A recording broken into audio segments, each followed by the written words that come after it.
Ladies and gentlemen, please welcome the President and Co-CEO of Amway Global, Mr. Doug DeVos.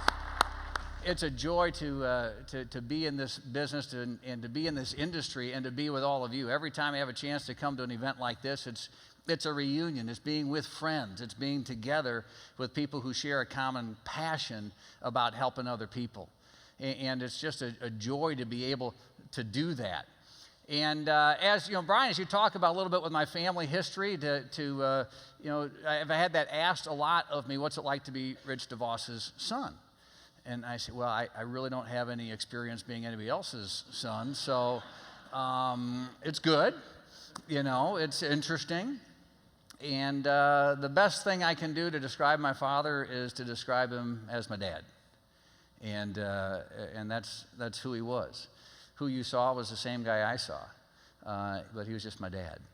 And but his love and his passion that he and Jay shared for this industry is something that we continue to share in our families, the Vanandel family. And Brian, as you talk about being part of the DeVos family, my son is here as well, so we're kind of passing that burden on to him to keep it going. I was able to talk Dalton into coming along, so the family tradition continues, and I know many of you are in family businesses doing the exact same thing, continuing this business from one generation to the next, continuing to keep the dreams alive that you share so passionately.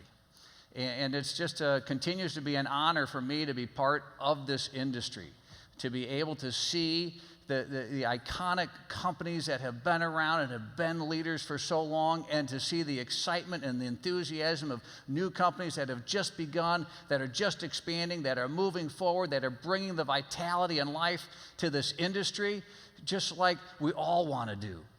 And so as we mix that together, it's fun to be together and fun to be part of this industry.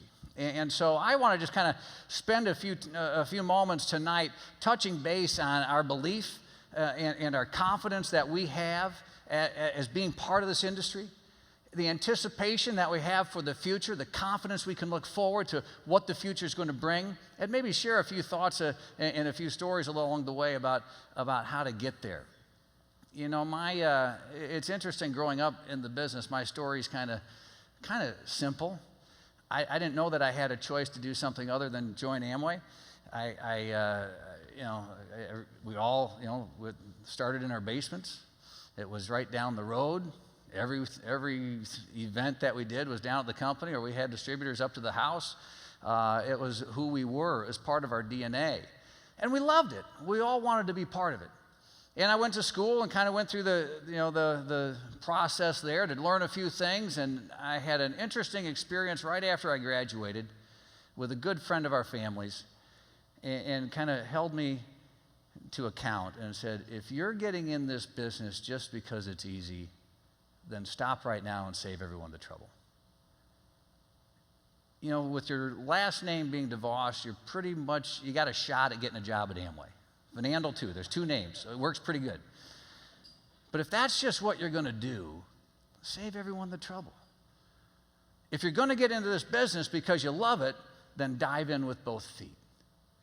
You've heard the phrase, if you love what you're doing, you never work a day in your life. And I've never felt I've worked a day in my life. I've had a joy. The joy of my life has been being part of this business, being able to be active with what I do every day, to be active with and to see the things that you do. And as you look at some of the phrases and the things and the ideas that we talk about, I know you share the same passions and the same ideas in a very similar way. Sometimes I even joke we could take people's mission statements, just kind of mix them up a little bit. We could put them all in a pot, have a few beers, and spread them out and start over again. How fun to be like that. I go to a few other conferences now and again, and you see a few different industries and people talking to each other, and you can just tell they're not really liking each other. You know, they're competitors, and it's dog eat dog, and it's kind of tough, and we're just all having fun. And I want to make sure we kind of just go through some of the foundations so that we keep having fun and that we keep moving forward as an industry. You know, we believe that what we do together, what we do at Amway, what you do in your industries, is purposeful because it helps people. We believe that economic freedom leads to personal freedom, and that when we give people opportunities to have a business of their own, they will take it and they will run with it and they will do things we could have never imagined possible before. And they'll do it because it's their business, it's their life, and it's their future. What a joy to be part of that, to help people achieve that level of success, to help people take a step forward. And with that economic freedom, make the decisions in their lives that they want to make. Go to the schools that they want to go to, travel to the places that they want to travel to, give to the causes that they want to give to. Make the decision for themselves and for their family, and be able to do it with the confidence that they have financial resources to be able to make that decision. Economic freedom leading to personal freedom. And so we buy into that idea and that concept, and we believe strongly. We have in front of the headquarters building at Amway, we have what we call as a display, the 10 pillars of economic wisdom. And it simply talks about how the free enterprise system works, and how people, how people start with an understanding that nothing in life is free, and they're going to have to work for it, and they're going to have to be productive about it. And as it goes through the stages of these 10 pillars, these were actually written in the 1930s by the American Economic Foundation. It was displayed at the New York World's Fair in 1964. We bought the display sometime after that, put it in the 10 pillars out in front of our headquarters building so that we'd always remember what the free enterprise system stood for. And as it goes through and it talks about human productivity and human success, it says they will always be more successful when the tools of production are in the hands of the millions of progress-seeking individuals. Always more productive when they're in the hands of the millions of progress-seeking individuals. I think they wrote that for our industry. I think they wrote that for our companies as we work with those progress-seeking individuals. And that will never end. For those of you who have businesses that operate around the world, and even whatever market you're operating in, the most advanced or those just developing, there are people everywhere looking for a better life, looking for a better future, and they need a hand to help them. And that's what we have the opportunity to do.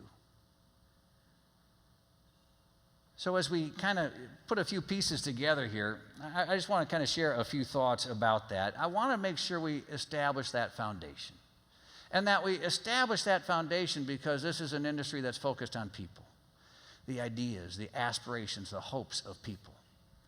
Many years ago, my father was in Malaysia. We had just opened up the business there, and we were having a convention. In those days, when you arrived, we had a company plane. We were all in the plane together, flying around as a family, and we ended up in Malaysia. And those days, people could come out right in the airport, walk around, and welcome him. We had a few thousand people there greeting Dad as he came there. It was a bit of a chaotic atmosphere, kind of fun. We had our first convention. The business was growing. Things were going well. And in the process, Dad had a chance to meet with the Prime Minister of Malaysia.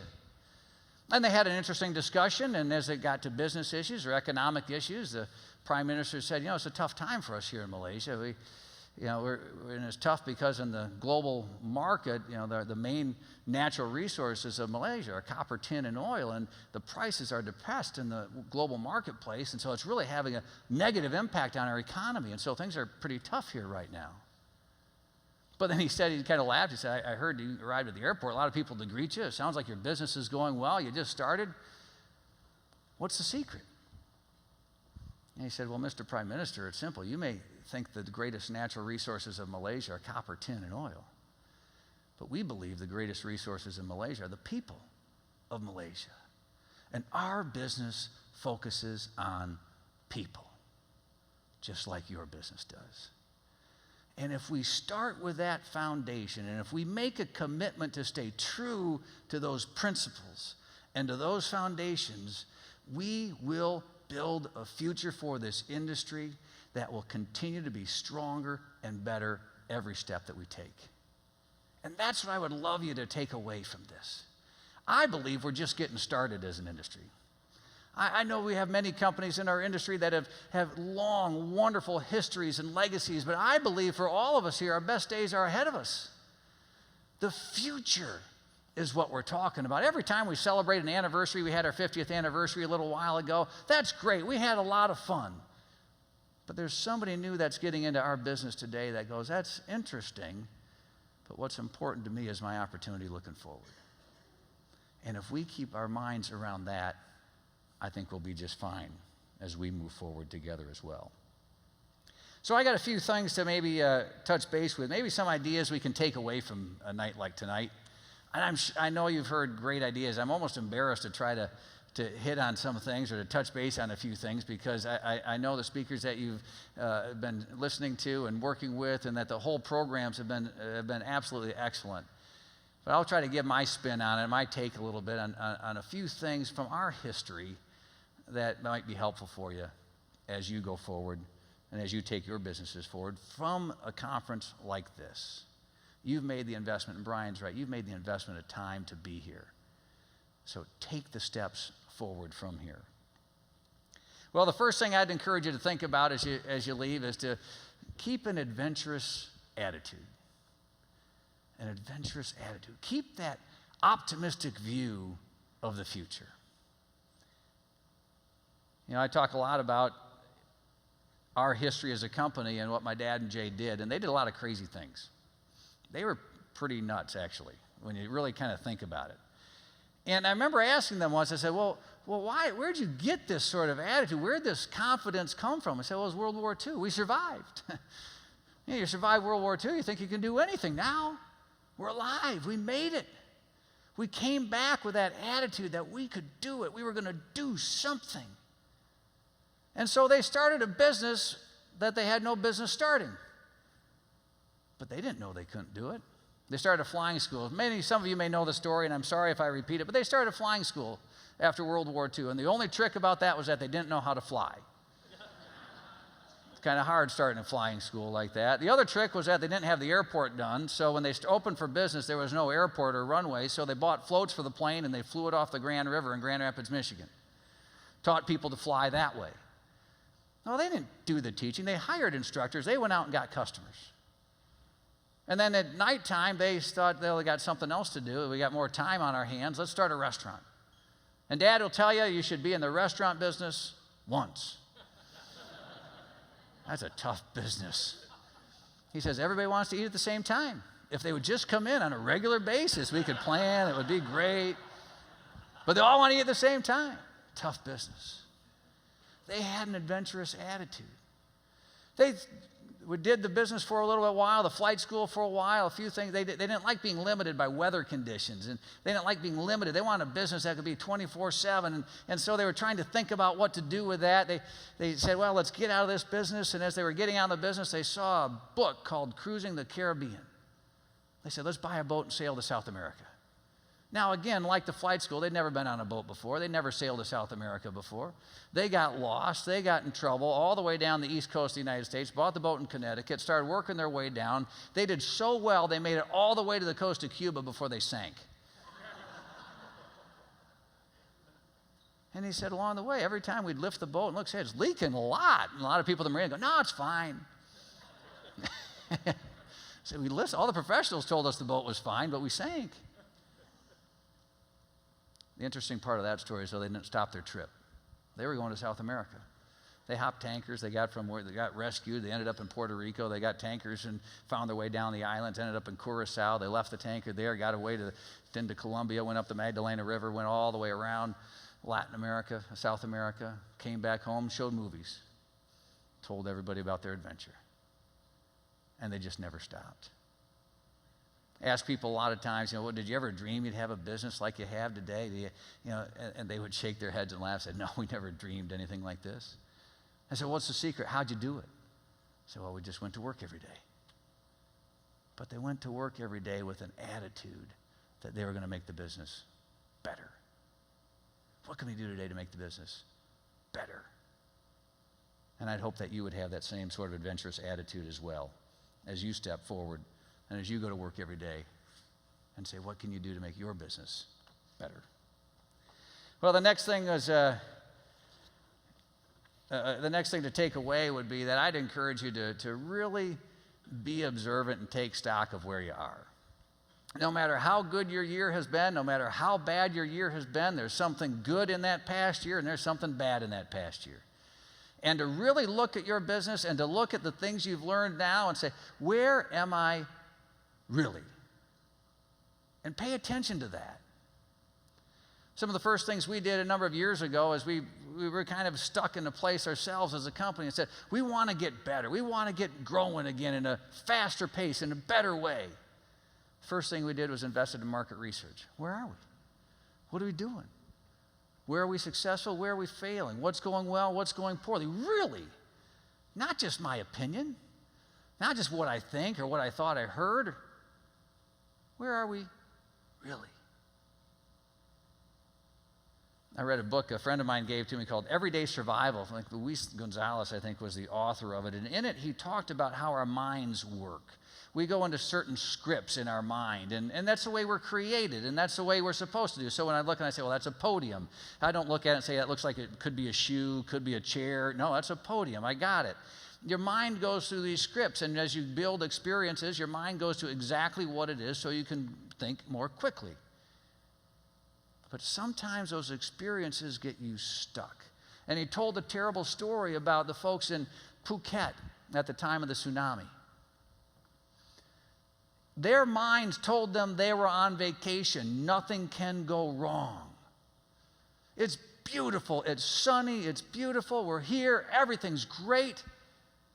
And they never registered the fact that the sea went away, that they might be in danger. Never occurred to them because they had been thinking the same way over and over. I'm going on holiday. I'm going to have fun. It's going to be safe. We're going to be great. And they were washed away by the waves because they just didn't look. They just didn't pay attention. They just didn't go, that seems funny. There's something wrong with that. And if the animals are all going to higher ground, maybe I should pay attention. But how easy is it in business or in life where we've had experiences? I've been at this business for a long time. I've been doing this for a while. And you get stuck. I'd encourage you, and I trust at a conference like this or at a table where you're seated, when you're talking to people, that you're thinking about things really. Where are you really? Where's your business really? How are you compared to other people? Is it going well? Is it going poorly? Where can you improve? I always think of the observant thing when I think of my kids, because I have a daughter, Olivia, who never really pays attention to anything. She's the constant spiller in our house. She's the one who kind of grabs the syrup to pour it on the pancakes and runs her arm over the pancakes while she's doing the whole thing. She just doesn't pay attention. It gets aggravating. I might say a couple things that might be negative in my house when she does that, just maybe. I have a daughter who's going to turn 16 next month. She's a student driver. How are you doing with that? Anybody else have that experience? Yeah, they're great, aren't they? They're on it, all focused all the time, right? If they could just get the phone away from their face, they'd be great drivers. But yet we do it in business. We get stuck in our patterns. Our minds think a certain way. I'd encourage you at a conference like this to think differently. Challenge yourself to see, where are you really? Maybe a good picture, maybe a tough picture. But I would guess whatever the picture looks like, you know you can be better. Don't be afraid of it. Embrace it. And then take the next step forward. You know, I had a funny experience years ago. I was not paying attention, really. I had just started working in Europe. And usually what I wanted to do is go visit different markets and kind of understand what was going on in the market there. And, hey, what's happening here? We'll just do, meet with some of the staff, kind of look at some of the facilities and kind of have a little employee meeting maybe and talk about the business a little bit. And so I was kind of going through different markets, and I put Amway Switzerland on the map. So I'm going to go to Switzerland, and the general manager of Amway Switzerland, sure, come on. I show up, and he goes, well, what do you want to do? I said, well, just a normal thing. Love to see the warehouse, love to kind of see the staff, have a little employee meeting, that sort of stuff. He goes, Doug, do you know how many people work in Amway Switzerland? I said, no. How many? He goes, 7. And one's sick today. I said, well, this is going to be a pretty short day. I wasn't paying attention. How embarrassing. How silly. Not to understand where that market was and not to get stuck into the routine that I was used to, but to make sure I paid attention to the routine that they needed. Be observant. Pay attention. Well, the next thing that I have here is to set serious targets. If you're going to reach your potential, you better set a bar and you better be serious about it. A number of years ago, as we said about this, about 6 years ago now, Steve and I were looking at projections, looking at the business going forward. We were growing, but barely, kind of hanging in there. A couple markets going up, a couple markets going down.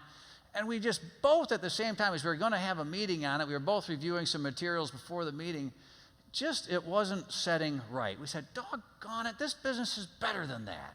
We can do better than that. And I was actually walking down to his office to tell him that before we went to the meeting, and as I was going in, he was getting up to see me.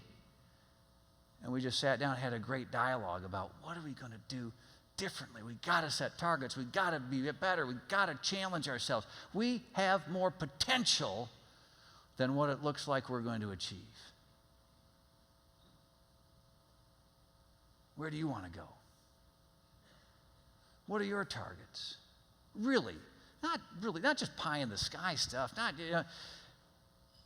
What's the discipline to go through and say, that's where we're going. That's where we want our brand to be. This is where we want our business to be. This is where we want our distributors to be. This is where we want our customers to be. This is where we want our employees. This is the type of organization that we want to be. What is that? How do you get serious about setting those targets?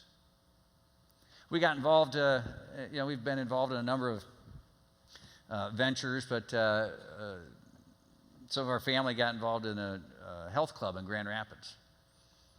Great thing, right? Health clubs are great. Except between January 1st and maybe early February. You can't get there. 5 o'clock in the morning. Packed, right? Every parking space is full. Every machine is being used. People are working out like crazy because they made a resolution. Well, maybe middle of January, it's a little easier to get there. Yeah, 6 o'clock, it might be busy. 5 o'clock is pretty open. By the time you get into February, you can go there anytime you want. Nobody showed up. Because all the targets we set for ourselves sometimes, yeah, that would be nice. I'd love to do that. What a great idea. I don't want to work for it, but that would be great. I don't want to get up early. I don't want to get sweaty. Exercise makes you tired and sweaty. I don't want to do that, but I'd love to be fit. It's a discussion we have with ourselves all the time. I don't think there's any place for that in a business sense. Where are you going to go? Don't make it just a soft target. Make it a hard target. Stay focused on it and make sure you get there to achieve it. We knew that we were going to have to think differently. As I said, we invested in market research. We wanted to get beyond ourselves. What we said, Steve and I say, what we think might be interesting, what the staff thinks is interesting, what our top distributor thinks that might be interesting, but what the consumers think, that's important. And we better pay attention to them.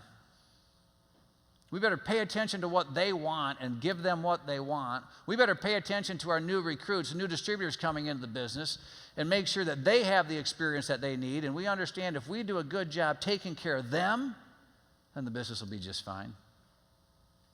The upline, the leaders, the company, we'll all be fine if we do a good job with them in the marketplace. And we began to start setting targets that we were serious about. We put money behind it. We put time behind it. We put our talent behind it. And if you get serious about targets and you focus on them, I believe you'll be amazed by what you'll be able to achieve.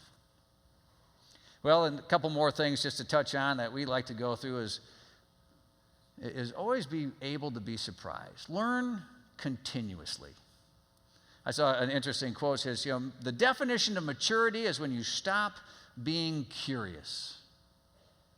Isn't that interesting? How many times you've been in a meeting, some senior executives say, we tried that idea 20 years ago, didn't work. Tried that 10 years ago, didn't work. I don't want to know if it'll work now because I already knew it. Tried it before, didn't work, not going to work now. How easy it is to be negative. How easy it is to think you know it all rather than stepping back and say, I don't know. Market might be different. Things might have changed. Maybe the idea is not what I thought it was because I wasn't listening to you in the first place. Maybe I could learn something from a different perspective. Somebody from outside our industry has come into our industry. Maybe they can teach us something that we don't know. We love to hear from each other, from different companies. That's great. What about other folks? What about other industries? What about other product categories? What about older or younger people when they join the business?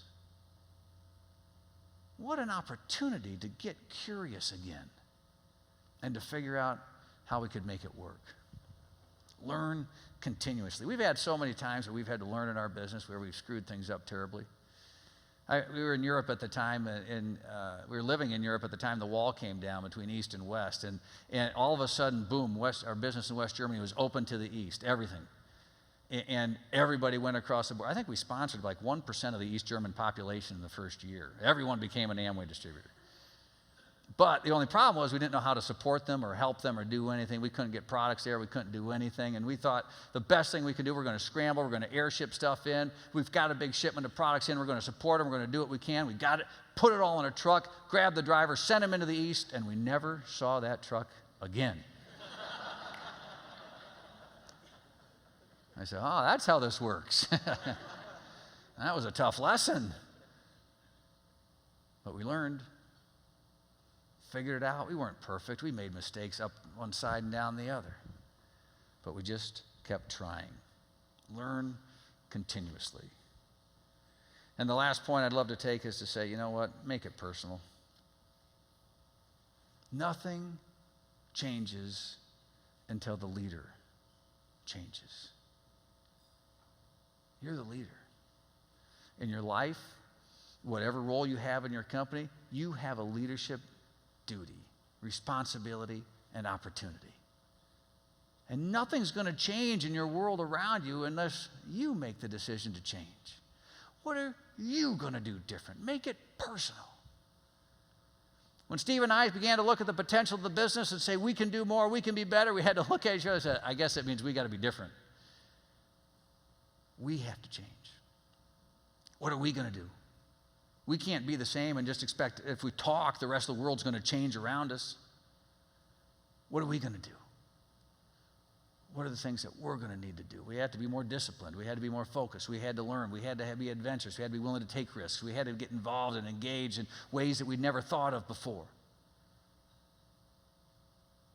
We had to make the change. I would encourage you, as we talk about a business or an industry that's a people business, people industry, how you make it personal. This isn't about just numbers. It's not just about money. All right? There's two things we all know about money, right? You can't take it with you and it won't make you happy. So why focus on that? We know you need it. It's a tool to be used to build your business, but if our businesses keep our priorities straight, we'll stay focused on the people. And we'll use the money to serve and support the people. Not get it the other way around. Make it personal. These are friends. These are relationships that you have that endure. That's what you want. That's what's important. So I think those few things, I hope will be helpful. And I hope you do make it personal. A number of years ago when I had that chance to move to Europe, Maria and I moved over there, and I was a little nervous about the trip. I didn't want to go. I was a little scared. It's different. Easy to live in Grand Rapids. Easy to stay home. She said, no, come on, we're going to go. And before I left, Jay Van Andel grabbed me and called me in. He said, I want to talk to you a little bit about this trip, about what you're doing. And we had a great discussion. And he told me a lot of good things I needed to know, but there was one phrase he used that scared me to death. He said, Doug, you know what? I'm counting on you to do a great job over there. I was like, excuse me? Counting on me? Did you notice I'm scared? Do you know that I'm inexperienced? Do you know that I don't know what I'm doing? Do you know that I'm sweating really bad right now? Do you know? Counting on you. And it wasn't until that assignment finished and I went back home and reflected on the incredible experience that I had and what I learned that I realized he wasn't just talking to me and he wasn't just talking about that assignment. That was his attitude and his way of talking to everybody in this business, in our business, and in this industry. And if he were here right now, he'd say, I'm counting on you. Not somebody else. Counting on you to do a great job, counting on you to be the leader, counting on you to make the changes, counting on you to be adventurous and take risks, counting on you to learn continuously, counting on you to do those things necessary. Take stock of where you are, set real targets. Counting on you to be the best that you can be. And I know that collectively, as we work together in this industry, we won't let him or anyone else down, because we will stay focused and build our businesses and this industry, and I'm excited to be able to do it together with all of you. Thanks, everybody. Have a great evening.